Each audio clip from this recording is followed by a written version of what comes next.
Welcome and thank you for joining Black Barbers Let's Talk. We're located here live in Inglewood, California at In the Cut. This event is hosted by Anti-Violence Ventures Project and funded by the Blue Shield of California. We want to take you now and introduce you to our panelists, but let's bring in our host for the day that has allowed us to come into his shop. Welcome, and thank you so much, Mr. Trevor Graham. Good morning. How are you? I'm doing good. So I'd like for you to introduce yourself, talk about a little bit, and introduce your panelists before we get started on questions. Okay.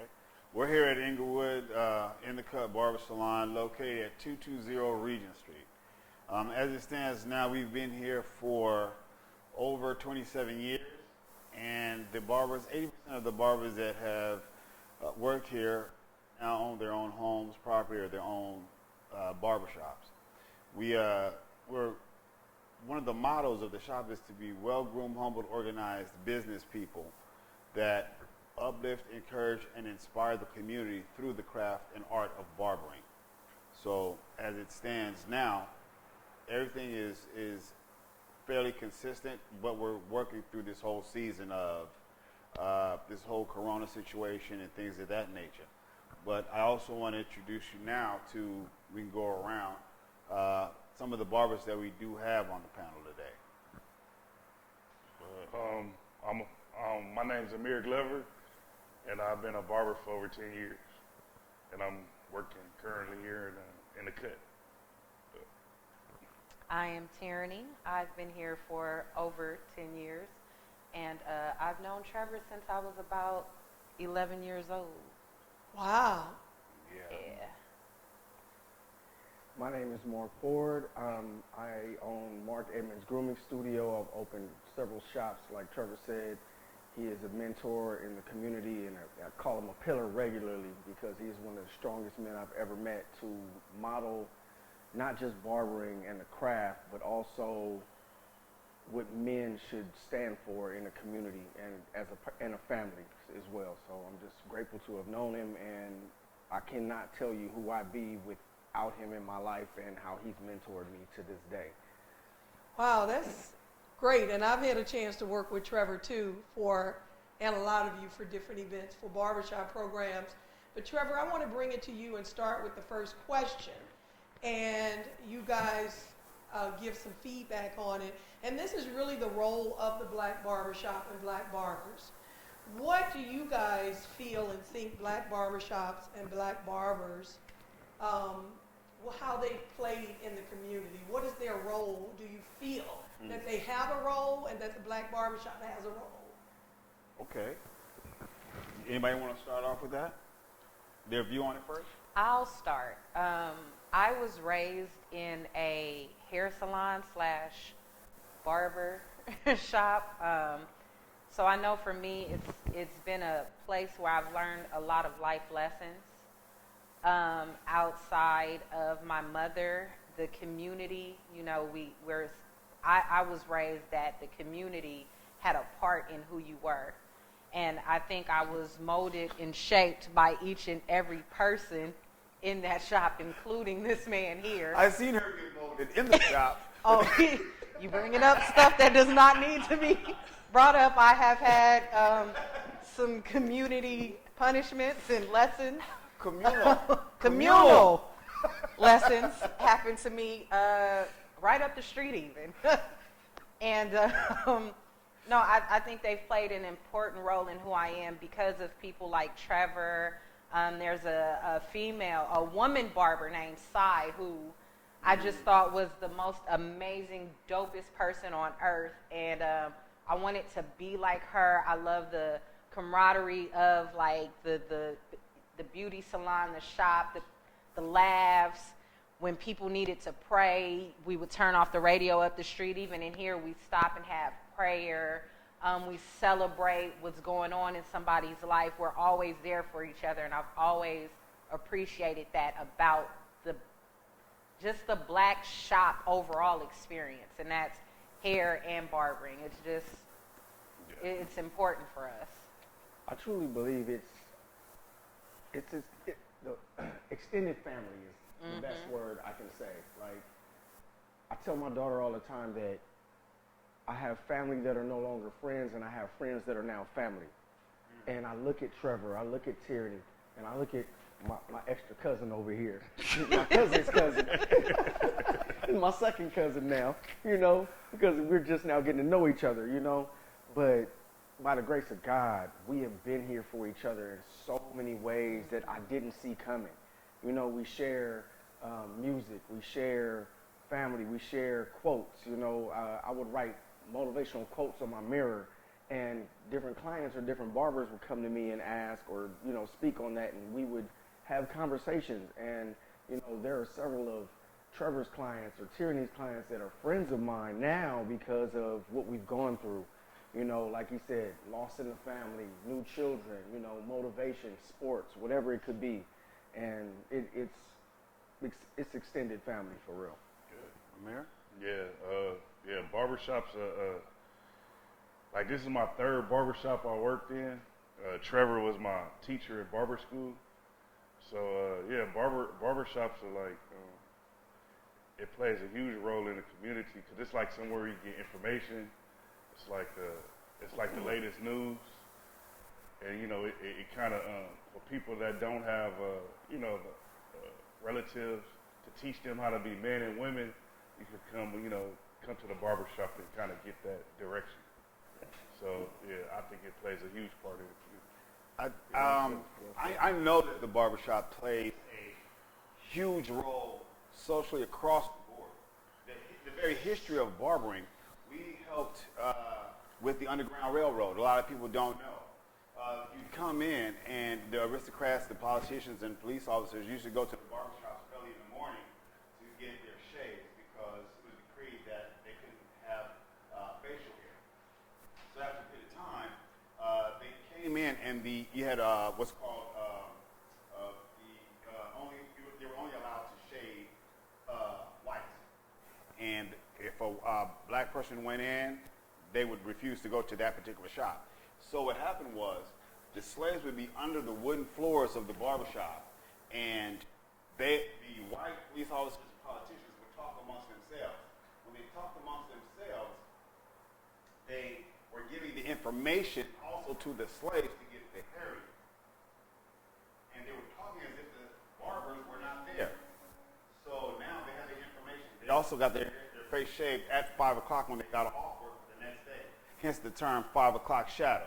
As a result, that brought along the camaraderie and the bond and the community with the community and the barbers, because originally that's where we got a lot of information. And then we also were able to only dress up on Sundays for church and get our hair cuts on Sundays for church. So once again, the barbers were able to, the community was able to fellowship at the barbershop. So the barbershops are pivotally important for our freedom and for us socially. I would call it a mental massage for the African American persons. This is therapy for a lot of people. They call it the therapy chair. Yeah. Yeah, like a bar. Therapist behind the chair.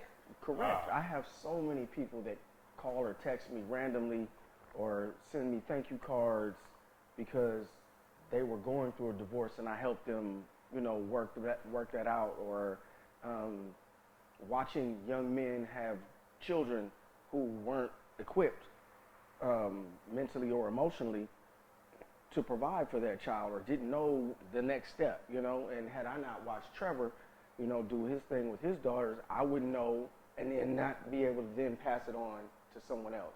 So it's a beautiful thing to have extended family and then work with these people because you're here 40 hours a week. Sometimes you see your coworkers more than you see your own wife or your significant other. So with that said, it's a growth process and it's a beautiful thing to be able to be blessed and then bless others. And growth is not always Through the comfortable. crack. Correct. Growth is not always comfortable. Oh, it's been times that rarely. Amir would make Tierney sick. It would be some times Tierney would make me, I would look at Tierney like, did she really just say that? Did she really just do that? Mark, to me, he was the coolest asshole. It was just, it was like, to me, it was like, but all of us here are just close. So it's really like a family. So once the community sees the family dynamic here, then they see the resolve and they see the closeness. Then it also enhances others to believe that, you know what, we can resolve the problem if we just stick together. And all of us, that's just how it's been. And if I've said anything wrong, where I sometimes even make you sick, you can say it now. I mean, we If have I this make you discussion sick, all the say it. time. You know, you always say that I get on your nerves, but I tell you, a tree doesn't grow without roots.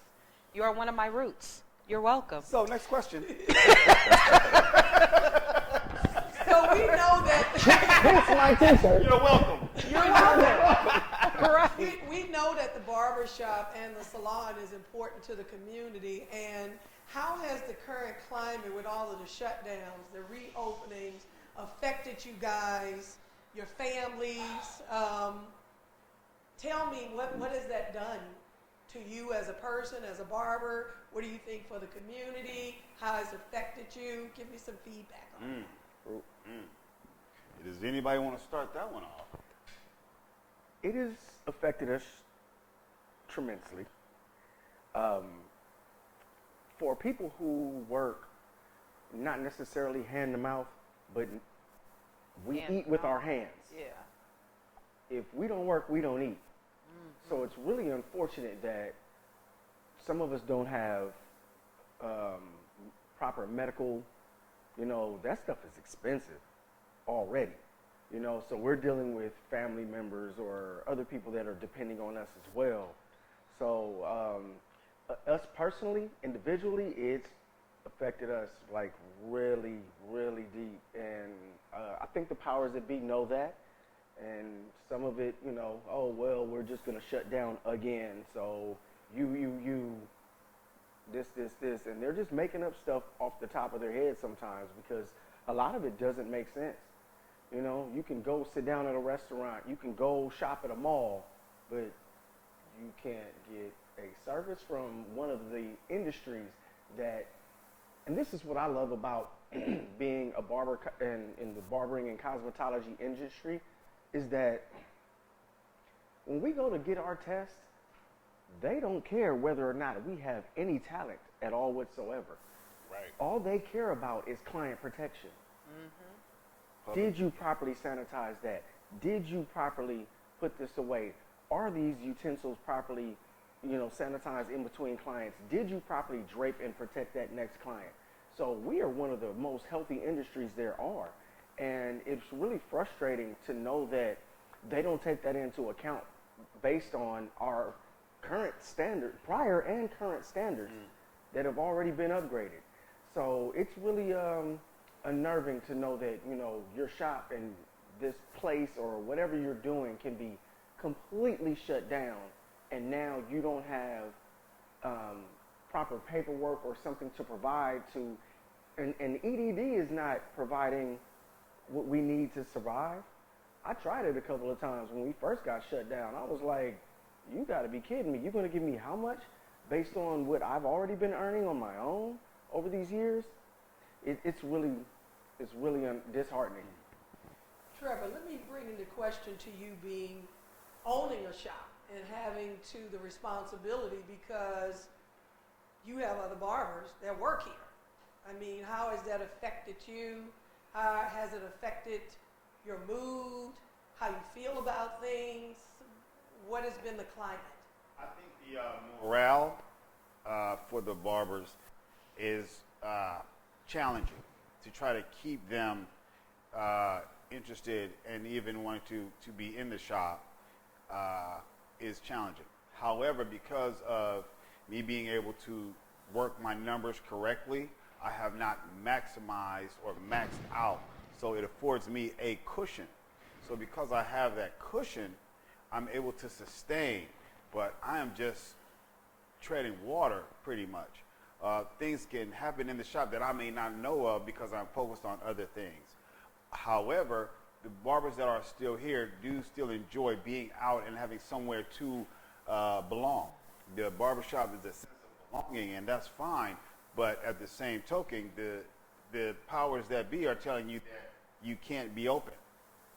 And why would a person go and provide a service outside the place where they're supposed to provide a service? It's contradictory, and it's like Mark said, we get our very licenses as well as citations based upon public health and safety, sanitation and sterilization, and how well we know how to use the tools and equipment, not how well we cut. So if we're doing those things, as well as having 6 feet distancing, as well as cleaning our hands and things of that nature, we don't understand why we are not allowed to provide the services. If the customers are outside, we can call them in one by one, sterilize and clean the chairs in between, they can rotate. And it's very difficult. And we have a barber here now that he even has some issues that he has to deal with, but he's still sustaining that level or that standard of staying within the guidelines. Do you want to expand on that? Yeah. So I have a kidney issue, so I got to be very careful. When I'm helping clients. So, like you said, we make money with our hands. So, we got to be very careful, with dealing with clients. And, would y'all agree? A lot, this whole pandemic has a lot of people in fear. So, I don't see as many as my clients as I normally see. Wouldn't y'all agree on that? Yeah, sure. Yeah, so I have a doctor, and he is a doctor. So he's around more sick people than I am.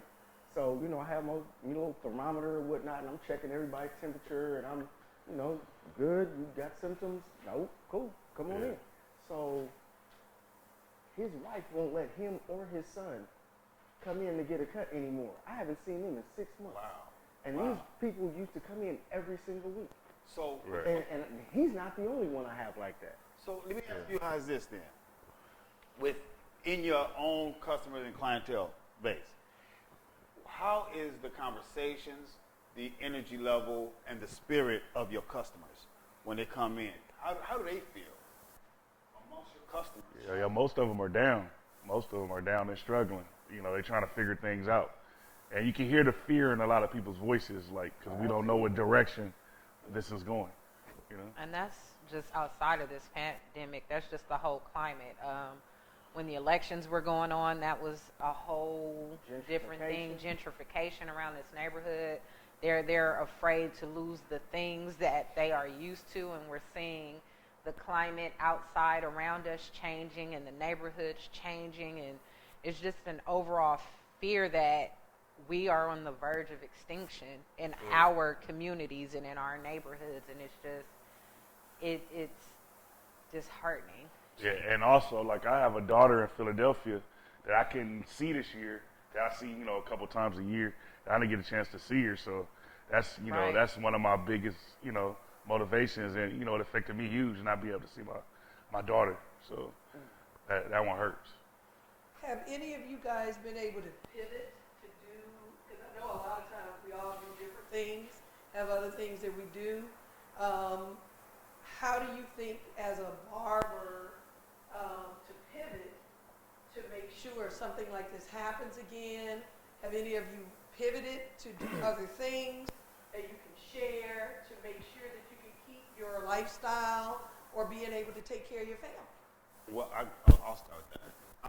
Right now, I'm trying to do some things that's going to provide. I'm reinventing the shop, and in doing so, I want to make sure that all the barbers are going to be able to eat with or without me, but I want to spawn that for them.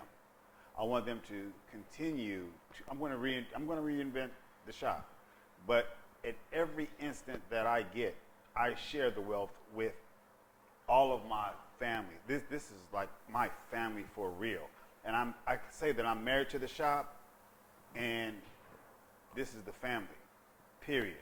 Regardless of the sweet and sours that we go through, I don't want to divulge it right now, but I am planning on doing it. And I'm not sure whether they're on the same page or not. And if they come along, that's fine. If they don't come along, that's fine. But I want to create different opportunities for them later on so they can not just be able to eat today. I want their children's children to be able to eat tomorrow. So I'm formatting some things now. Unfortunately, it's pretty frustrating that we've been here for 27 years, and whether it be from EDD or small business, grants or loans, having relationships with your company, Ford, and the LA Rams, it's like, it's fine, but that gets to keep me afloat. Now, I can't just take all that assistance to help me with the shop. I have to help and make sure that the family members that I have within this shop are able to be okay too, because if I eat, we all eat. That's my view. Okay, so let's turn it because, go ahead, I'm sorry. No, that's fine. No, go ahead, say it, Terry. No, I was just going to say both industries that I work in have been hit pretty hard. Like I said, I grew up in the shop. I always wanted to be a barber because I thought Trevor and Cy were cool and that looked cool. And when I decided, I went to UNLV, got a degree, decided to pursue film, and I told Trevor, I came and talked to Trevor in his office and told him what I wanted to do to offset my income. So even production has slowed down for me. So what I've started doing, and this was prior to investments, prior to the pandemic, is investing. So with that, I've been able to kind of create different streams of revenue for myself, but it's still, I'm not doing what I used to do. And I think that if anything, this has taught me the importance, or I'm learning now that there needs to be some type of union set up for industry workers, i.e. barbers, estheticians, nail techs, hair stylists, that we can lean on, because I think we're one of the most needed industries, and we have absolutely nowhere to turn to right now. Like Mark said, you try to get on that EDD website and they want us to pay taxes and do all of this, and then when it's time for us to be in need, they're like, well, here's $100 a week and good luck. And it's like this, if anything, I hope there is a call. I've heard it a couple of times on KJLH, where there are people trying to set up different resources and unions, but I really think that now more than ever, even if things somehow magically, mythically get better, if not, even if they don't, we need to start looking into unionizing for each other and creating some type of collective where we could come to and just get different resources and look out for each other, because I think we've learned this year more than ever, nobody's going to do it for us but us. That's a good idea. I think they had something like that a little while ago, but I think too many people started treating barbering casually, and it turned into a casualty. So there were talks about that. Well, I know before. from being in the industry, having the Black Beauty and Wellness Foundation, there is a lot of opportunity that I see, that I've talked to Trevor about. There may be some things coming down the pipe, but I do see barber shops and salons as community centers, establishments that can make a difference. So that'll be another show that we're going to talk about. I want to pivot right now into the climate of 2020 with the violence that's been taking place, with the marches, police brutality, the political climate, all the violence that's been going on. I'd like for you guys to speak to, number one, if you guys have been affected by anything with some of the violence or things that's been going on in the community, or has violence affected your family in any way, not necessarily just in 2020, but period, and where do you think people are as it relates to their whole being? Because a lot of people are frustrated now, and a lot of people are at their boiling points. What are your feelings on community violence and what's been happening in 2020? I'll start off with this one. I think Will Smith said it best. This didn't just start happening, it's just now being recorded. And we're outraged because we're actually seeing it. It's not like a small town in Montgomery anymore, or a cover of a Jet magazine. Like, this is all day, every day on major networks now. So I'm really actually, unfortunately, excited to see that all of us get to see what's really going on and wake up on a whole new level to understand that we've been targets for genocide in this country since we got here. And it's not going to stop until we fix it and they fix themselves. They have a lot of work to do. And to the other point of your question, the thing about have we been affected? Yes, we all have been affected, whether it's personal or, I mean, it's personal, period. Like, I don't know anyone personally who has been shot by police but there's gang violence, there's spousal violence, there's all types of violence. So we've all been affected in different types of ways, but these things that we've witnessed on the news, just watching police like blatantly murder black men, and we don't even see what's going on behind the scenes. There are holistic doctors being murdered. There are Congress people being found in the ocean. There are so many stories that we're not even privy of because they're throwing sports on and we're not paying attention to, the underlying factors that things are happening behind closed doors regularly. But long story long, yes, we are absolutely being affected by it. It really hurts to have to talk to children about being careful walking outside because you could be taken out by just skipping down the street and minding your own business sometimes. You can become a victim just by having your head down, looking in your phone, or responding to a text. You never know. So yes, we have all been affected, and if we haven't personally, trust, we have so many clients that we deal with every day that have been affected in so many different ways, mentally, physically, emotionally, spiritually, personally, in their families. Yes, it's been a lot on us, and it's been weighing heavily.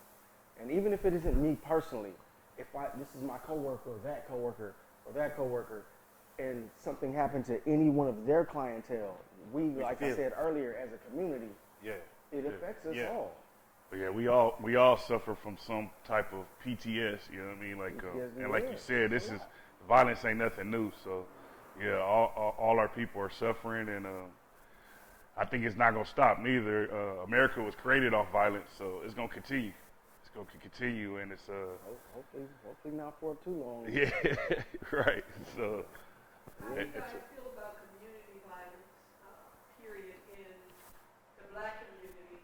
And we are talking about domestic, we are talking about just black on black crime, but we also know that a lot of things come from economics too. And so why don't you touch on your feeling, what you're feeling? I see, Tyranny, you are... No, I just don't like the term black on black crime because that was something that was created by white supremacists.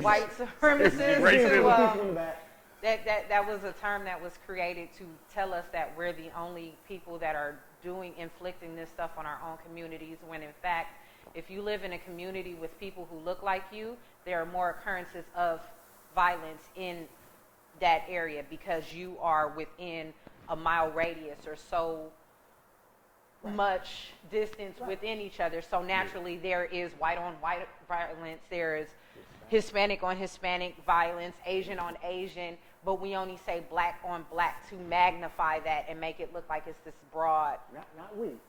They. Yes. Yeah. They say it to make it seem like there's this big thing that's only happening in the black community, and that's not true. So I just don't want to go with black on black, but community violence is at a height. We lost one of the children of the shop here due to violence.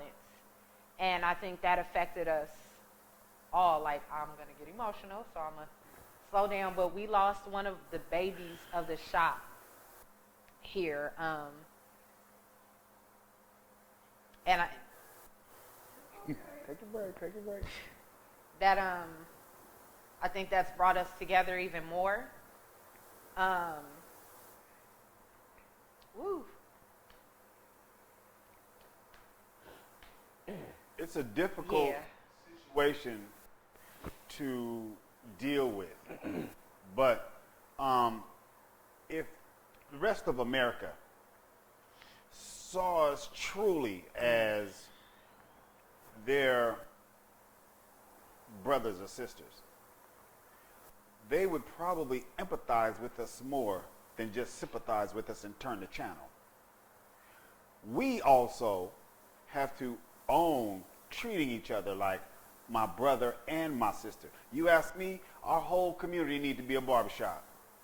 When one feel it, we all feel it. His name ain't George Floyd, that's my brother to me.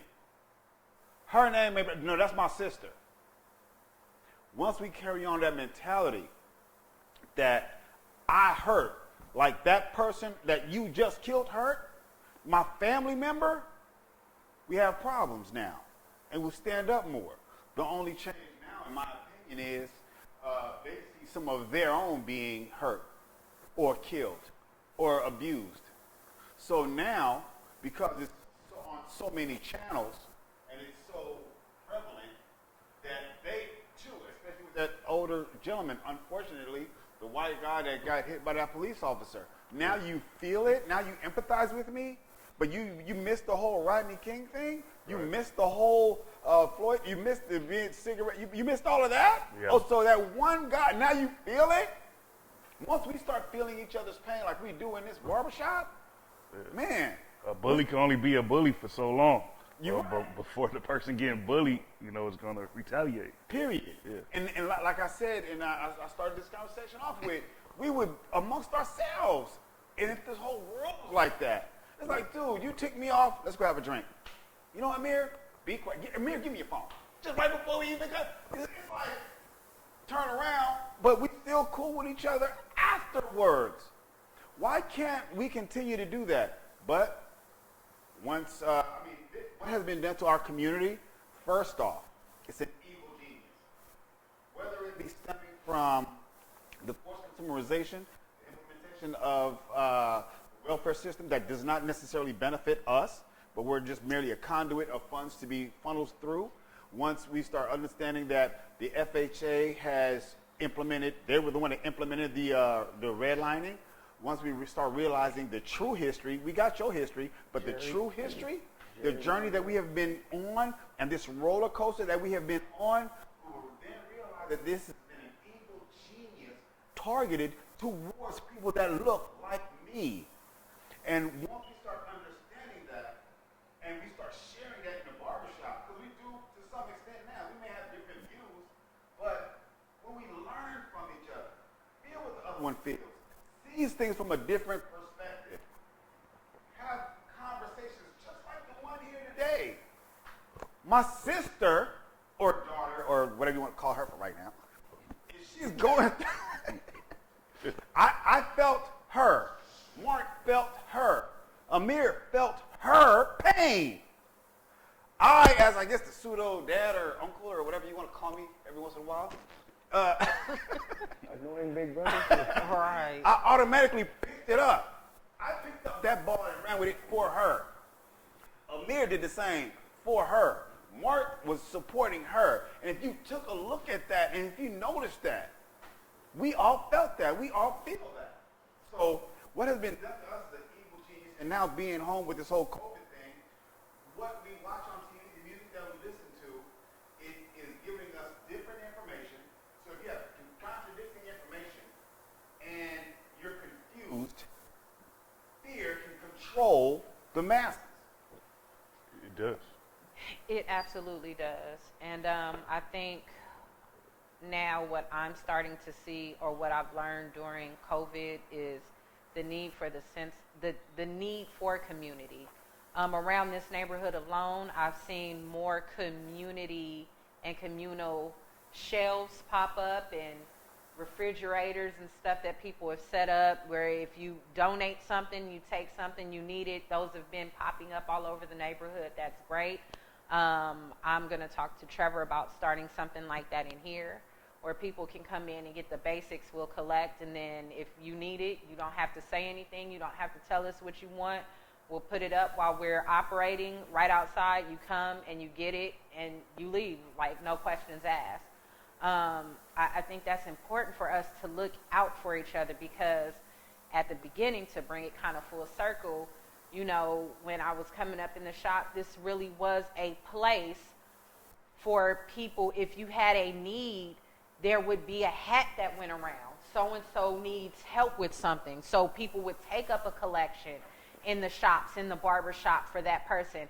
My kid is going off to college. Let's do a trunk party. And you set up a trunk in the shop, and everybody will come and put the items in the trunk. And I think that's what COVID has taught us. We've gotten so far away from what's important. And what's important now is the basics. We need each other. Needing each other is basic, and it takes nothing but your time and your compassion and just your pure empathy for people. Like, you know, just to say, Amir, if you need something, I got you.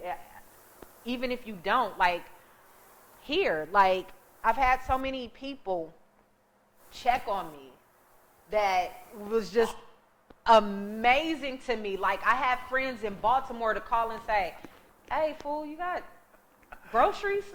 And I'm like, yeah, but thank you. Like, I've had people send me, clients send me cash apps like, I'm sorry I couldn't see you, or I can't come to you, but I know you rely on me, so here's $50. Just get yourself something. If you need something, here it is. And I just think that that is so important, because we've gotten so far away from community, and that's just the beauty in all of this, is that we're getting back to that. Here we go, what? But wait a minute. We were also talking about the violent aspect of it, right? Right. So, Here we go. you almost needed something the other day. Would you care to expand on that? When we talking about No. when we talking about community and domestic or whatever else kind of violence, we had an awesome example of that. I think it was Tuesday, Wednesday. You want to expand on that? No, I do not wish I'll to do it. expect. No! That's shared. We're sharing. No, that is personal. Okay. Years ago, I won't talk about it then. Years ago, Tyranny being the only sister, aunt, or TT, or whatever in the whole family, or good choice of words, in this whole family, if she was to have a speed bump, random people would make sure that she's okay. So if anything or anyone posed a threat, she knew that she could have a whole slew of uncles and brothers and fellow barbers to be there for her. That's it. I will say this, because this is a funny story that I tell my female friends all the time. You know, when you're a woman and you work in the barbershop, you have issues with dating, blah, blah, blah, blah, blah. And there was this one particular time, you're a woman, you know when you have those moments and you're like, God, I need a man, da, da, da, da, da. And I was just having one of those ugly days. It was around that special time, I will admit. And I'm like, Lord, I need a man in my life. And I'm crying and I'm crying and I'm crying. And I get in my car and my car doesn't start. So I'm like, and now my car won't start. So I call my client and I'm like, I'm running late. Can you please come and help me? And he's like, no, I said, I'm running late and I don't know when I'm going to be there because my car won't start. He's like, where are you? I'll come and get you. So he comes, he jumps my battery. I'm crying on the way to the shop, and I'm like, God, if I had a man, blah, blah, blah, blah, blah, blah. So I get to the shop. One of my barber brothers, Carl, is here. He's like, let me go check your battery. So he checks my battery, and he's like, oh, you need a new battery. And I'm like, see, God? So then I'm like, oh, now I got to get a battery, right? So one of my other friends, one of the other barbers is like, well, let's call Deontay and let's get you a battery. So we set it up to where I go and pick up my battery. Another barber is like, take my car to go pick up your battery. I take my car to Deontay, who was a guy, to get the battery, da-da-da. I drive back in Dorian's car. Dorian and Carl put the thing together, and the whole time in all of this, I'm like, you know what, God, I've been so blessed because here I am praying for one man, and I have 13 That around me was awesome. who are here to take care of me. That was killer. That was killer. and take care of me and be there for me. So it was just like, you know what? I'm good. I am good, and I've been blessed in ways that most women, they just don't get it. And yes, being a woman, they get on my everlasting last damn nerve from time to time. But I know that if I need them, they are here, and they got me. And that's just like a blessing, being the woman of the shop, if you will. And that makes the barber shop a hedge of protection for each Always. other as well. You about to say something? Oh no, I was saying, just call me. This guy. And you also have to deal with that. Well, Tyranny, you kind of led into when you talked about the hope and things about the community fridge. I know what you're talking about. Actually, because California Black Women's Health Project actually is anti-violence ventures underneath them as a program they developed. And my foundation, Black Beauty and Wellness, we actually just partnered with California Black Women's Health Project, and we funded community refrigerators in Compton, Lamert, Carson, and Inglewood over the Thanksgiving and Christmas holidays. Nice. So I'll be able to help you guys start Yay. one, and that is a thing that we're looking to do. And so leading into that, before we get into hope, I just wanted to, Amir, for you to touch on, because I know you said you had some kidney issues. Yeah. And so, how has that affected you a lot, especially with COVID, having to work, things that you may be going through or need or don't have, as being an independent worker and a barber? So I go to dialysis 3 times a week because I have kidney failure. So yeah, it's affected me big time because I have to be very careful, working around people, with this whole pandemic. So I don't get to work as much as I normally do. So doing dialysis 3 times a week and trying to be a barber and juggle both has been very difficult. So yeah, like I'm going through it. I'm doing the best I can, but it's affected me greatly. I'm kind of new to it. I haven't been doing it that long, so maybe about 8 months or so. So yeah. Have you been able to get the medical care and things that you need? Honestly, yes and no. Not being a barber, and I don't have the best insurance. So I felt like if I had more money, I would have a kidney already. But being that I don't, I have to go to dialysis 3 times a week. So I'm kind of low on the list for a kidney transplant. So I'm working through it. And the barber shop, having the family here, has been important for you? Yeah, because they all support me. Oh, and she's like, go ahead. You have anything to say? No, you go ahead. No, because I need that support. She's like one of my biggest supports. She makes sure I don't do anything I'm not supposed to, which I struggle with that. Every day is a struggle. Yeah, every day. So, in moving forward and looking at, too, because we talked about, and again, Tyranny, you kind of looked at what you thought things could be. So I want each of you to tell me, as we move into 2021, what is the hope that each of you have, number one, for the future? And then what role do you see and would want to see barbershops and salons play in our community as we move forward? So let's start with you, Mark. Who was the first person again? As we The move hope for the forward in future. 2021, yeah, hope for the future. I think, me personally, I think I'm one of the most optimistic people there are. I complain a lot, but I do. Right. Right. Go ahead. Whatever. Can we edit that out? Can we? I can be honest about it. You're the most. You think? Yeah, I'm I'm here. one of the most optimistic people y'all know. You're the coolest. No, Mark. What I said earlier. I wouldn't be where I Jerk. am You're the today. coolest jerk I know, I guess. Whatever. Really? Okay. Go ahead, one of the Mark. most Go ahead. optimistic people I know. You with me on this? Yeah. Go ahead. Go ahead. My clients would disagree with y'all, okay? Okay. So, whatever.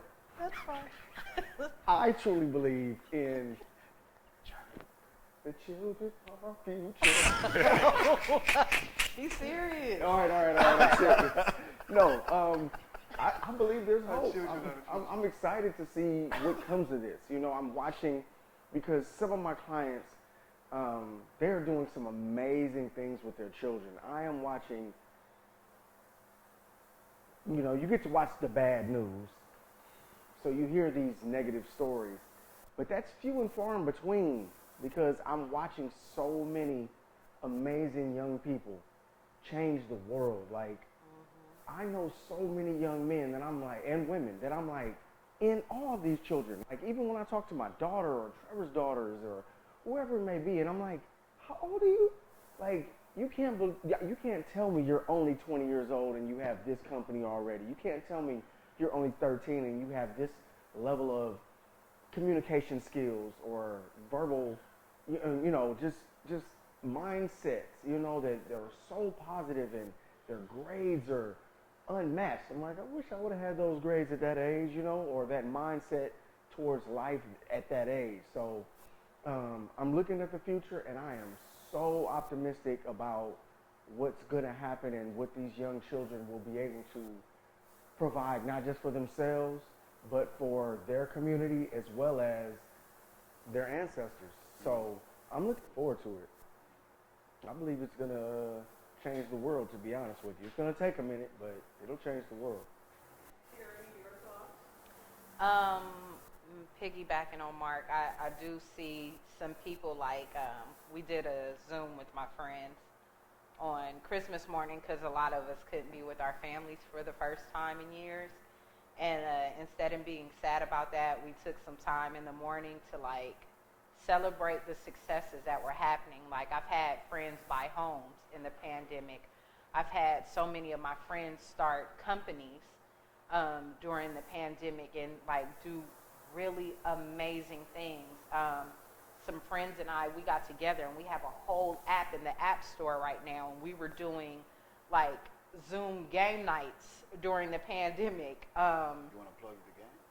Oh, the game is called King's Cup. Thank you for it. What was that? It's Say it called again? King's Cup, KNGS. Where can Cup we find it? in the Apple App Store. We're looking to, you know, get something on Android, or you could just buy an iPhone.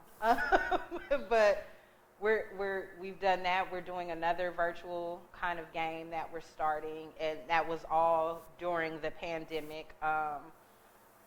I do a podcast. That's Thank right. you. That's right, my homie. I do a Hi, Mahoney. podcast called The Overrated Truth that we've done some Zoom tapings, and now we're getting back to recording regularly in the pandemic. I helped put on a very successful summit during the pandemic virtually, and that's tested me and helped me to realize and awaken some new skills in myself. So I'm very excited to move into 2020, like 2021, excuse me. I automatically want to do a do-over. No, you don't. No, and I'm saying just be Not better for me. even more. No, it's made me really, this time to myself has really made me realize how resilient I actually am and how strong, in that as long as I keep the faith and I do the things that the Creator has put in me to do and use my talents, then I, in fact, will gain more talent. Woo! Get it, girl. Yeah, that's right. Amen. Amen. Well said. Yeah, like the future, I'm not too optimistic about the future. Like, Whoa. yeah, like I'll go day by day. So I feel like until the system of white supremacy, racism is eliminated, I think. Good luck. Yeah, with if that. you don't know what that is, there's a lot of information about it. You know what I mean? You could do your research.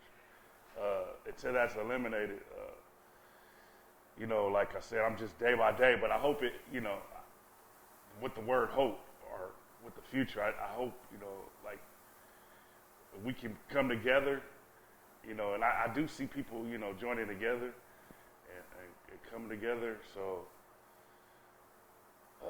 You just want to see more of it. Yeah, more of it. More of it. Yeah. You know, where do we do that? So do we start taking video cameras out and interviewing people and say, what have you done today? Because other than that, the media is not going to show us positive images all day. Right. Right. Right. So all we're going to get fed is the bad news. Right. Right. 70-30. You know what I'm saying? Like, Yeah. Yeah. So we got to pick and choose our poison. So I believe that when we do see something good, you know what I mean, somebody do something good, we don't, or if you go, one of my favorite people, Pastor Hosea, he said, God said you will reap what you sow, not where you sow. Yep. So I said, I'm going to be Johnny Appleseed out here, like everybody getting these blessings. Because when it's harvest season, it's going to come. He also said, if God is blessing your neighbor, he's in your neighborhood.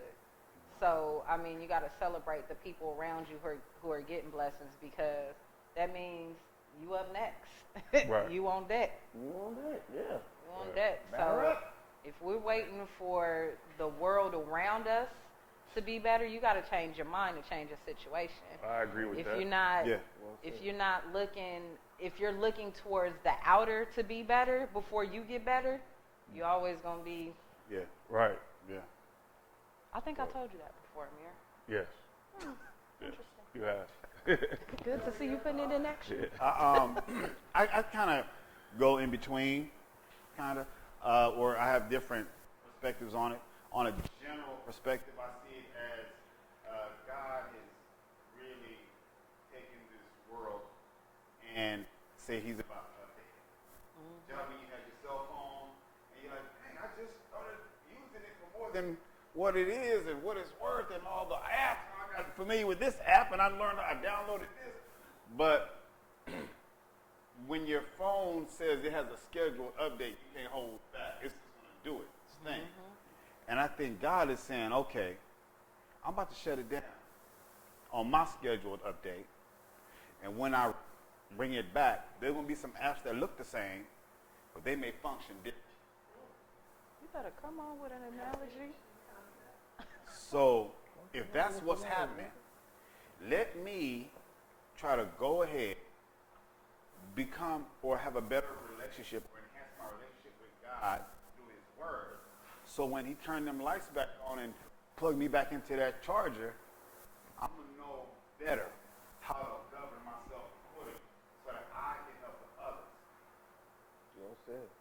I feel like on a more personal level, I think that God has pulled me back a little bit so that He could launch me forward more so. And whether it be the Graham Sauce or the podcast, asking questions about her podcast, learning more now. I'm learning more now so that when God does update, me and my family and my friends can be better off and have a better chance because I laid the foundation in 2020 and I put it down in 2021. I appreciate my daughter. I got this little girl right here. Me and her hang out like peanut butter and jelly. We wrestle almost every morning and every night. she'll wake me up wrestling, but when time comes to do her homework, okay, Dad, give me a minute. I gotta go get to school. So when I have a meeting, she wants to wrestle and jump on me. So now what I do is, right before school starts, I try to grab her and wrestle with her and prevent her from going to her meeting. But we understand that. And she told me a little while ago, Dad, you're like my best friend. And when she said that to me, it kind of made this whole season, this whole year, kind of worth it to me because I want to pray that I mean more and my relationships are even more edifying to the people that I love, period. And I pray that my life touches their life in a positive manner so that therefore if anything ever were to happen to me, especially in this season, to these people, my life, my existence on this earth meant something. And that's what it's about, putting all our energy into our next generation too. You know what I mean? Like our children. You know, they're here for the future. So that is the future. You know, we have to make sure this world we live in, or this system we live in, is you know, we got to struggle for them and make sure prepare for the next generation. Yeah. That's what it's about, putting all our energy in towards that. I have this older gentleman that I cut, and his son doesn't come to me, but he's a friend of a friend.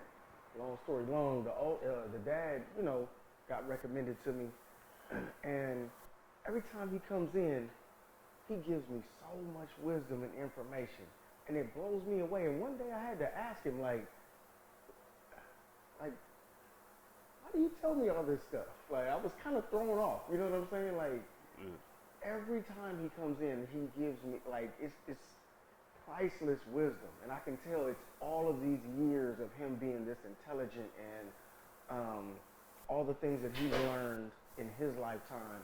And he told me, pass the baton off to a fastest runner. Yeah. It's an old track term, but he Right. said, I see something in you, son, and I'm giving you this information because one day I'm not going to be able to take it with me, but I see something in you that this can add to you, and here you go.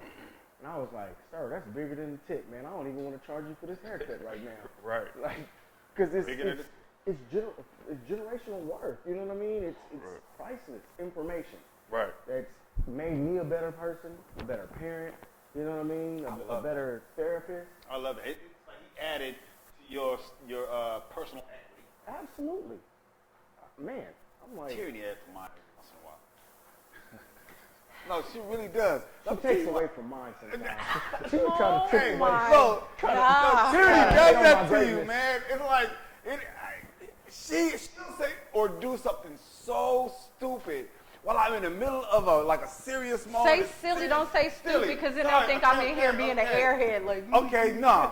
Tyranny, She's too smart for that. she is too smart to do something stupid, but she'll say something and brighten up So this whole shop where I don't know what it is. It's like up there with the bell. We have a bell that we ring, right? When we celebrate somebody or a new guy comes in, whatever else. Pension. Right.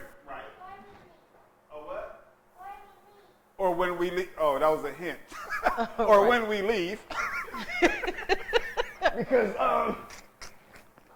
But Tyranny was That's saying the thing. something, man, and would change the whole atmosphere, Like, the we whole were so shop. serious. I remember one time when I was cutting, I don't know if it's Frankie Beverly, he must have came on, Tyranny walked over to me while I'm cutting, and we just start cha-chaing. I'm like, but, or she put on some music and make me pop lock, and I'm like, Tyranny, like, this is not the time, but shit, I go ahead with it. So, but at the time that she did it, I don't know if she knew or not, but there was some issues or some tensions going on with a couple of, people.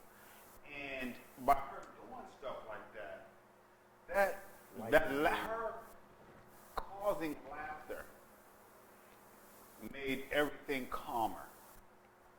So that, to the point of the violence thing, or to touch on that a little bit, I think a little bit of humor, a little bit of laughter, and speaking with resolution is going to help us moving into 2021. y'all gonna make me right before tear up. Go ahead. So as Black Barbers, where do you want to see your role in the community? So as a Black barber, and knowing all that you know, you've experienced dealing with your customers, as a Black barber, what do you think you can offer or want to offer, or where you want to move to help the community as we move forward? Anybody, me personally? So individually, Individually. as Mark. So me personally, I think I've been doing it pretty much a long time now. I never forget the show Home Improvement, where Tim the Tool Man would have an issue and he would go to his neighbor and get all this wisdom and then come back and then pass it on to his family or his coworkers, and it would seem like he knew everything. He had all this information. But he and said it wisdom. wrong. But he always said it wrong. though. Always say it wrong. Yeah. That is definitely But mirror. I've been blessed, to have mentors in this industry, as well as Sure. a lot of Trevor's clients, and I've learned that I learned early because I'm the oldest on both sides of my family. I had to, and the first one to graduate college on both sides of my family, that I couldn't learn to be 17 from a 17-year-old. I always had to have someone older. You know what I mean? It takes community. And Trevor was that big brother, that uncle, that father figure for me, and all of the above rolled in one. And that's why I have my podcast, which is called the Dadcast, because my relationship with my daughter is very important to me. But with that said, I'm just going to continue doing what I'm doing, trying my best to keep relationships, motivation, positivity. I have what's called the quote of the week. I have a chalkboard at my house as well as my shop, and I find a quote, a positive quote that I just write up there every week, and it motivates and it, creates conversation. And then just being vulnerable as well, continuing to let people know what you're going through. When people understand, like, excuse my language, but my shit don't stink either. You know what I mean? Like, I'm not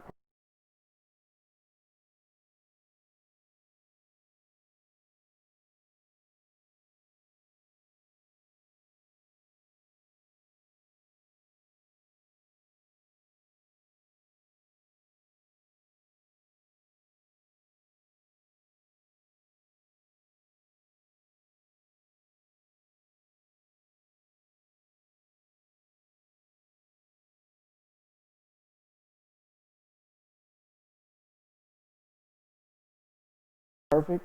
Like, I go through things and I need help as well. So if you need help, I'm here. If not, I can help find you someone, because as barbers, our networks are impeccable.